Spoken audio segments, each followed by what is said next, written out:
kita ketahui, pandemi COVID-19 dalam beberapa hari terakhir ini berkembang sangat cepat karena varian baru yang juga menjadi persoalan serius di banyak negara. Situasi ini mengharuskan kita mengambil langkah-langkah yang lebih tegas agar kita bersama-sama dapat membendung penyebaran COVID-19 ini.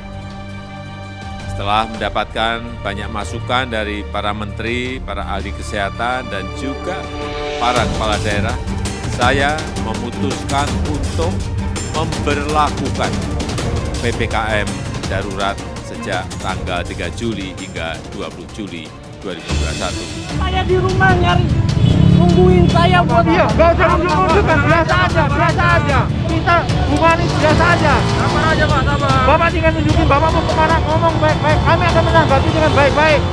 Bukan ngotot-ngotot kayak gini. Kami juga punya anak warga. Kami pagi siang mau jalanan. Bikin susah lagi. Silakan ke atas, silakan.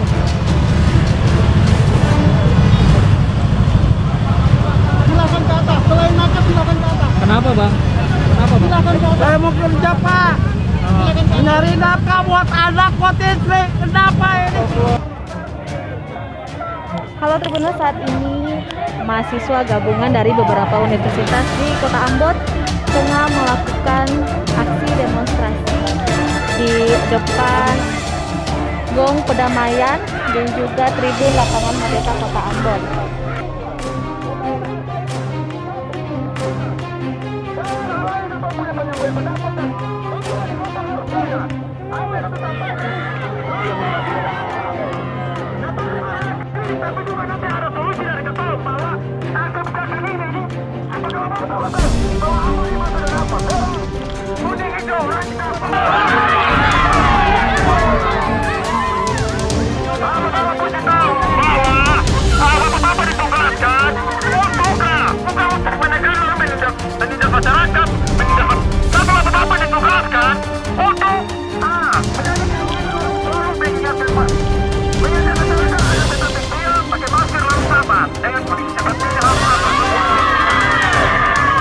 Saudara-saudara, dalam masa penanganan pandemi, di mana seluruh kegiatan kita dibatasi dalam batasan tertentu, di kota-kota, dari kota besar sampai dengan kota kecil, kita merasakan ketegangan yang menyeruak di antara masyarakat ketika aktivitasnya dibatasi, ketika segala sesuatu menjadi terbatas. Kemarahan-kemarahan terlihat di mana-mana, adu argumen, dan terkadang semua itu berakhir pada ketegangan-ketegangan yang kita tidak tahu kapan akan berakhir. Saudara-saudara, kita melihat bahwa dunia pada saat ini dipenuhi dengan orang-orang yang tidak sabar dan menjadi marah karena tekanan-tekanan yang tidak mudah yang tengah dihadapi. Memang pada satu sisi, kemarahan merupakan emosi anugerah pemberian Tuhan kepada manusia.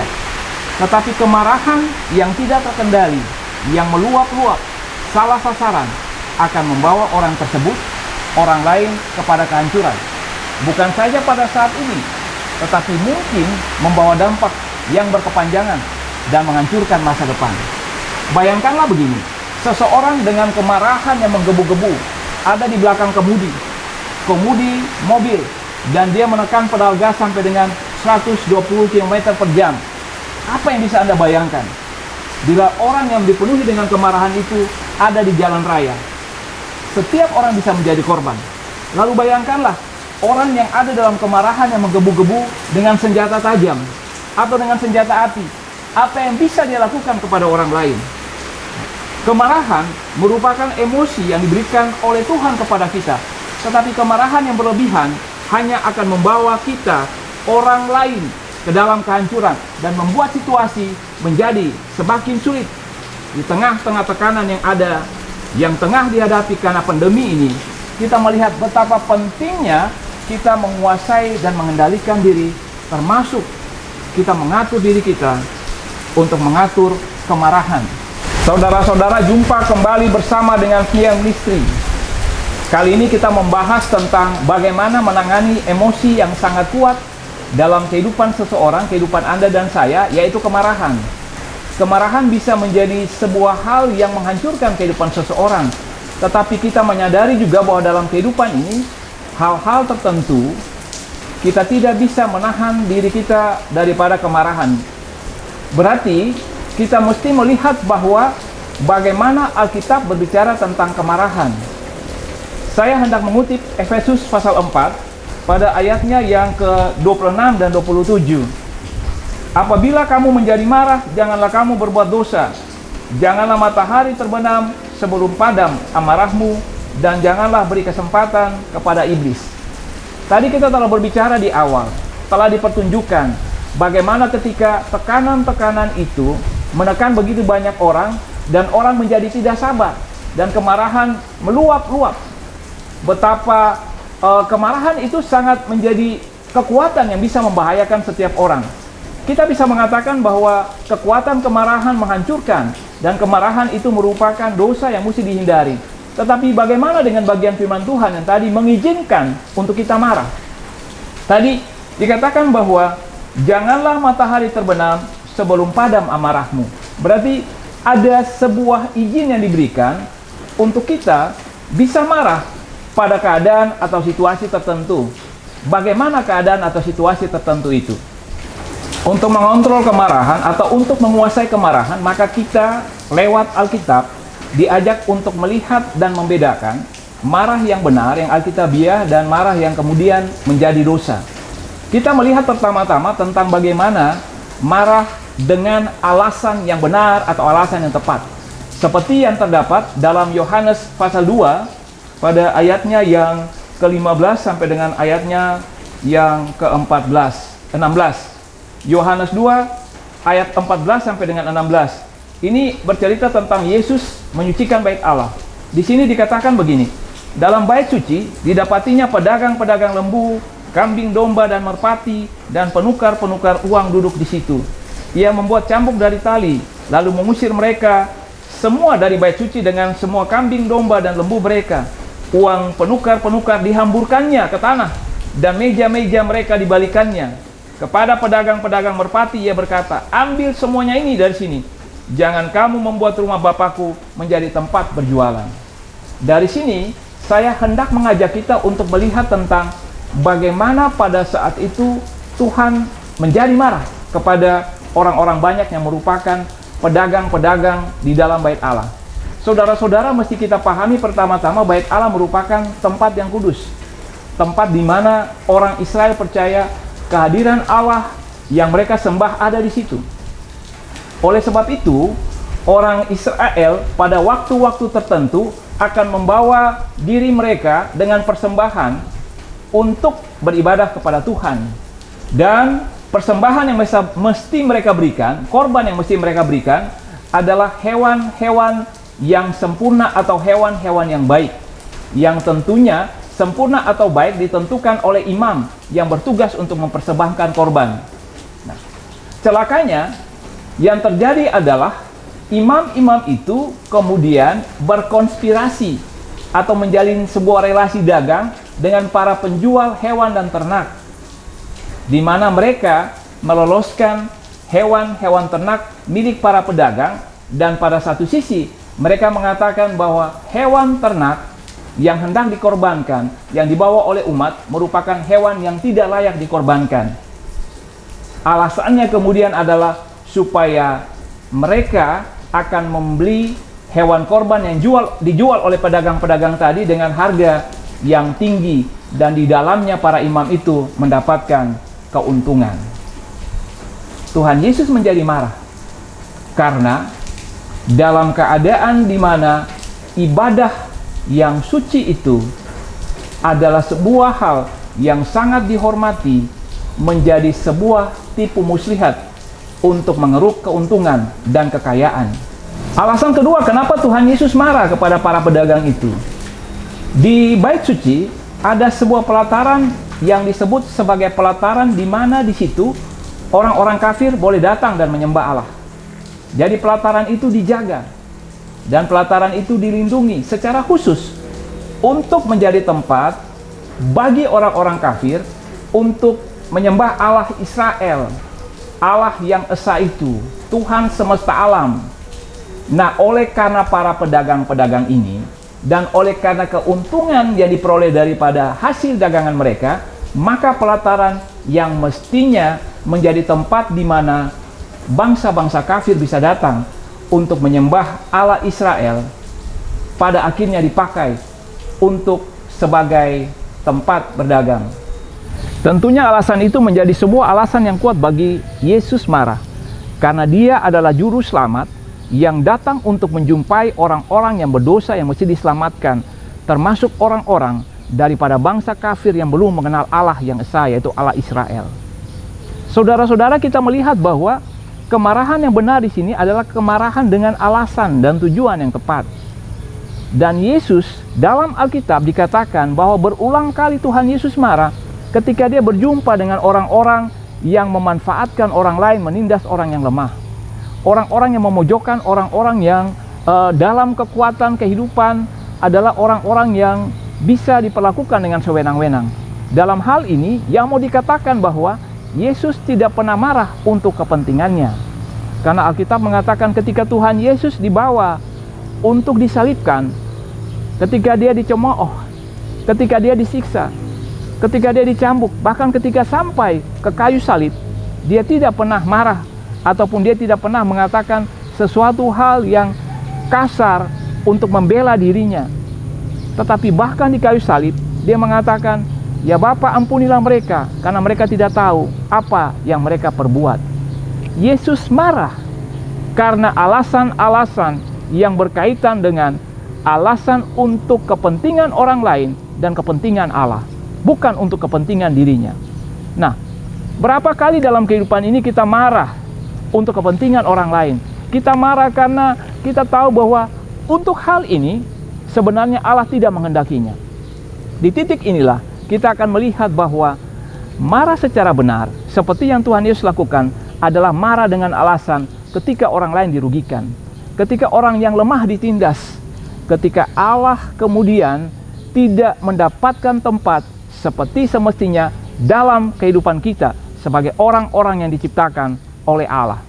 Cara marah yang benar, seorang bijak mengatakan, adalah marah dengan alasan yang tepat, marah dengan cara yang tepat, marah pada saat yang tepat dan dalam jangka waktu yang tepat.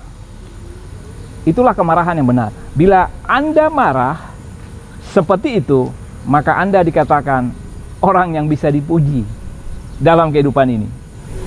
Bagaimana caranya supaya kita menghindari kemarahan yang mendatangkan dosa? Yang pertama adalah jangan pelihara kemarahan itu. Ketika seseorang menyakiti hati Anda, kecenderungan daripada Anda adalah memikirkan apa yang dilakukan oleh orang itu. Ketika Anda ada di depan TV, menonton TV, tetapi Anda tidak fokus pada acara TV, tetapi memikirkan kata-kata yang menyakitkan dari orang itu. Di situ Anda kemudian menumpuk sebuah kemarahan. Anda berusaha untuk melihat apa yang bisa dilakukan untuk membalas perbuatan orang itu. Ketika Anda memikirkannya, Anda menunggu waktu yang tepat untuk membuat status di media sosial atau untuk berjumpa dengan orang itu, dan Anda akan menghantam orang itu karena Anda memelihara kemarahan akibat peristiwa yang menyakitkan diri Anda. Saudara-saudara, kenapa Alkitab mengatakan bahwa jangan biarkan matahari terbenam sebelum padam amarahmu? Maksudnya adalah ketika Anda marah, marahlah dalam jangka waktu tertentu. Dan sesudah itu, maka Anda harus membersihkan hati Anda daripada kemarahan. Sehingga esok hari Anda memulai lagi sebuah kehidupan di dalam keadaan di mana hati Anda bersih. Ingat bahwa kemarahan adalah emosi yang kita bisa meresponsnya dalam sebuah pilihan. Anda masih bisa memilih untuk menjadi marah atau tidak marah. Pilihannya ada pada Anda. Jadi ketika Anda merasakan kemarahan dalam hati karena tindakan, sikap, perkataan, situasi, dan kondisi, Maka perkataan Alkitab mengajak Anda untuk membersihkan hati sebelum Anda ke tempat tidur dan berbaring. Bila Anda masih merasakan kemarahan itu, bangkit dan lawanlah kemarahan itu. Jangan tidur dengan kemarahan yang masih ada di dalam diri Anda. Saudara-saudara, kalau kemudian dalam keadaan tertentu Anda terpaksa marah dan Anda mesti marah, maka seperti yang tadi dikatakan oleh Alkitab, marahlah dalam batas waktu tertentu. Alkitab mengatakan sebelum matahari terbenam, mesti padam amarah. Ketika Anda marah dan Anda merasakan bahwa tekanan untuk marah ada dalam diri Anda, lawanlah. Anda punya pilihan. Kenapa? Ingatlah pada kasih kemurahan Tuhan yang telah mengampuni Anda. Anda pun pernah melakukan kesalahan yang membuat orang lain marah. Dan di hadapan Tuhan, Anda bukan orang yang benar. Oleh sebab itu, Anda mesti mengingat pengorbanan Tuhan yang telah diberikan kepada Anda untuk mengampuni kesalahan Anda. Ingatlah itu dan bawa itu dalam pikiran Anda, sehingga Anda bisa merasakan kasih Tuhan yang memenuhi berdasarkan anugerahnya yang telah mengampuni Anda, dan Anda mau untuk melepaskannya kepada orang yang menyakiti hati Anda. Ada orang yang hidup dalam kemarahan, bertahun-tahun kemarahannya tidak pernah padam. Dia melampiaskan kemarahannya kepada orang-orang di sekelilingnya. Orang-orang sekeliling dia pasti merasa tidak nyaman. Mereka tidak berani mendekat kepada dia, dan dia pun mengalami kehancuran. Mengapa? Kemarahan adalah racun. Racun dalam diri kita, yang ketika kita pelihara, cepat atau lambat akan membunuh kita. Tetapi kita bersyukur bahwa di dalam Tuhan, anugerahnya cukup bagi kita. Kita memiliki kekuatan kasih Tuhan yang memampukan kita untuk melepaskan pengampunan dan meredam kemarahan kita, bahkan mematikan akar kepahitan dalam diri kita.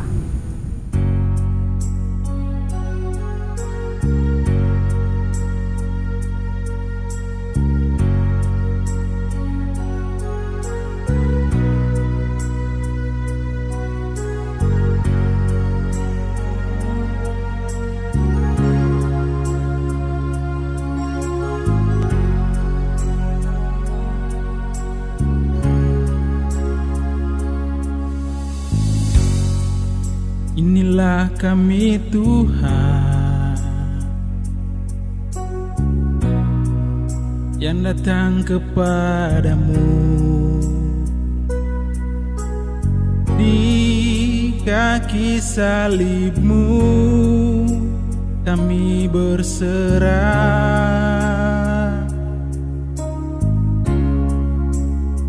Tuntunlah kami Tuhan ke jalan yang Kau kehendaki. Angkatlah kami, bawalah kami ke jalan yang benar.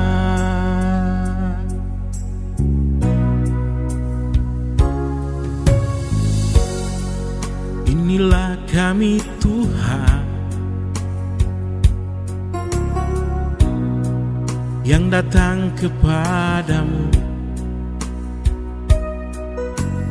di kaki salibmu, kami berserah.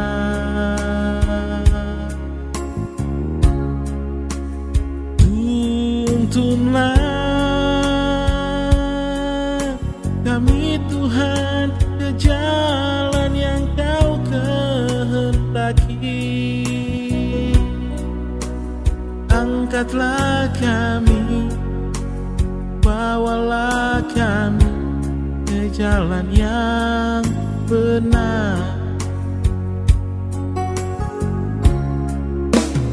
Marilah kita semua angkat puji bagi-Nya. Jangan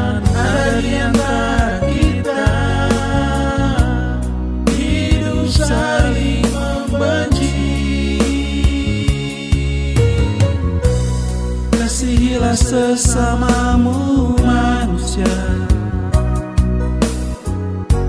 seperti dirimu sendiri. Itulah yang pertama dan yang terutama.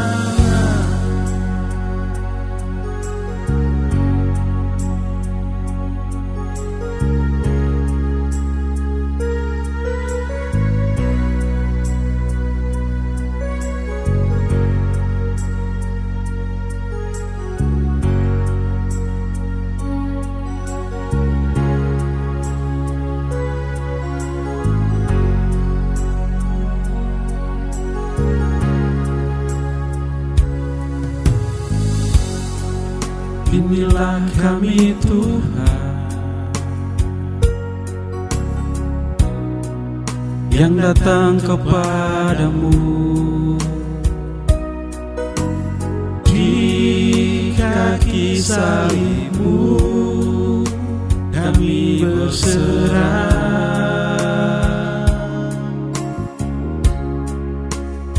tuntunlah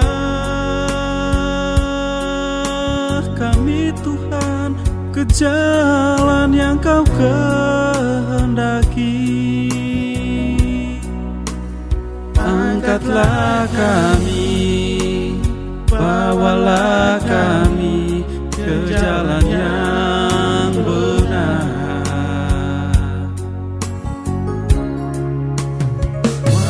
Marilah kita semua angkat puji baginya. Jangan ada di antara kita hidup saling membenci. Kasihilah sesamamu manusia, seperti dirimu sendiri. Itulah yang pertama dan yang terutama.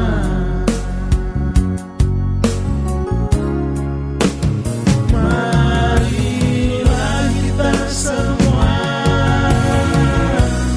angkat puji baginya. Jangan ada di antara kita hidup saling membenci. Kasihilah sesamamu manusia, seperti dirimu sendiri. Itulah yang pertama dan yang terutama.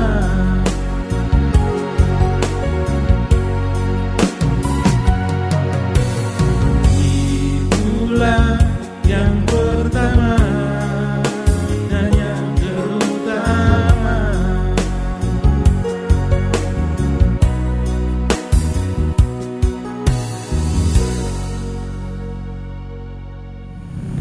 Saudara-saudara, hal yang berikut untuk menghalangi Anda supaya tidak marah dan berdosa adalah jangan latih kemarahan Anda. Melatih kemarahan itu seperti begini: memikirkannya berulang kali, memasukkan dalam pikiran Anda tentang apa yang membuat Anda marah. Lalu sesudah memasukkannya, Anda kemudian membicarakannya, cerita sana, cerita sini. Orang ini membuat saya marah. Orang ini saya sudah sangat sabar kepada dia, tetapi ternyata dia membuat saya marah. Lalu ada satu hal lagi. Kita marah pada hal-hal yang sepele, yang sebenarnya ketika kita ada di sini, peristiwa itu membuat kita marah. Ketika kita sudah meninggalkan tempat ini, maka kita mesti segera melupakannya. Itu adalah sikap yang seringkali ada dalam diri kita, dan tanpa sadar kita tengah melatih kemarahan kita. Tinggal tunggu waktu, kemarahan itu akan meledak. Entah untuk orang yang membuat kita marah, atau bahkan celakanya untuk orang-orang yang sebenarnya tidak patut untuk kita marah. Melatih kemarahan adalah cara kita mencari alasan dan membenarkan cara kita untuk marah pada seseorang. Kita mencari alasan yang serasional mungkin. Orang ini memang membuat saya marah. Tetapi seorang teolog mengatakan begini, ketika Anda mengatakan bahwa Anda punya alasan yang kuat untuk menjadi marah terhadap seseorang, sebenarnya Anda tengah melakukan hal yang salah. Dia mengatakan bahwa seseorang yang mengatakan bahwa orang ini pantas dimarahi dan dia menjadi marah pada orang itu adalah seseorang yang sebenarnya dalam dirinya tengah menyimpan api kemarahan sekecil apapun.